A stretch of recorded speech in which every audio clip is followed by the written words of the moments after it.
कालच डिक्लेअर झालेल्या पन्हाळ्याच्या एकूण पन्हाळा म्हणण्यापेक्षा छत्रपती शिवाजी महाराजांच्या 12 किल्ल्यांचा जो समावेश झाला जागतिक वारसा स्थळामध्ये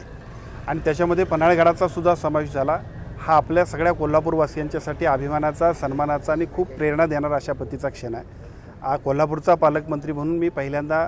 देशाचे पंतप्रधान आदरणीय नरेंद्रजी मोदी साहेब, महाराष्ट्राचे मुख्यमंत्री आदरणीय देवेंद्रजी फडणवीस साहेब, आदरणीय उपमुख्यमंत्री एकनाथजी शिंदे साहेब आणि आदरणीय अजितदादा पवार साहेब आणि विशेषतः सांस्कृतिक कार्यमंत्री आदरणीय आशिष शेलार साहेब या सर्वांचं मनापासून अभिनंदन करतो, त्यांना खूप खूप शुभेच्छा देतो। खरं तर छत्रपती शिवाजी महाराजांच्या एकूणच कारकिर्दीमध्ये पन्हाळगडाचं एक अनन्यसाधारण महत्त्व आहे। महाराजांच्या युद्धनीतीमध्ये अत्यंत चांगल्या पद्धतीनं पन्हाळगडावरची पावनखिंडीतली लढाई ही सुद्धा खूप इतिहासाला आणि आपल्या सगळ्या नवीन पिढीला प्रेरणा देणारी आहे। या सगळ्याचा समावेश जागतिक वारसा स्थळामध्ये झाल्यामुळं नवीन पिढीसमोर सुद्धा अत्यंत चांगल्या पद्धतीनं हा इतिहास भविष्यकाळामध्ये सुद्धा खूप प्रेरणा देत राहील आणि पन्हाळगडाच्या निमित्तानं तमाम सगळ्या कोल्हापूरवासियांचा सुद्धा हा खूप अभिमानाचा क्षण असल्यामुळं आज पहिल्यांदा इथं आपण येऊन पालकमंत्री म्हणून पहिल्यांदा छत्रपती शिवाजी महाराजांच्या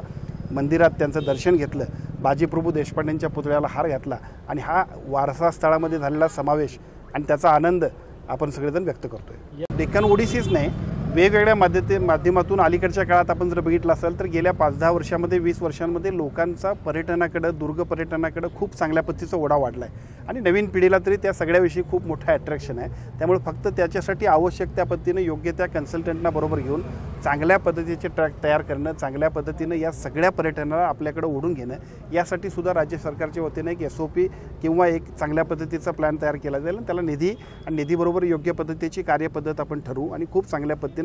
या वारसा स्थळामध्ये समावेश झालेल्याचा आनंद नाही तर याचा उपयोग सुद्धा आमच्या सगळ्या लोकांना होईल अशा पद्धतीचं काम आम्ही निश्चितपणे करू।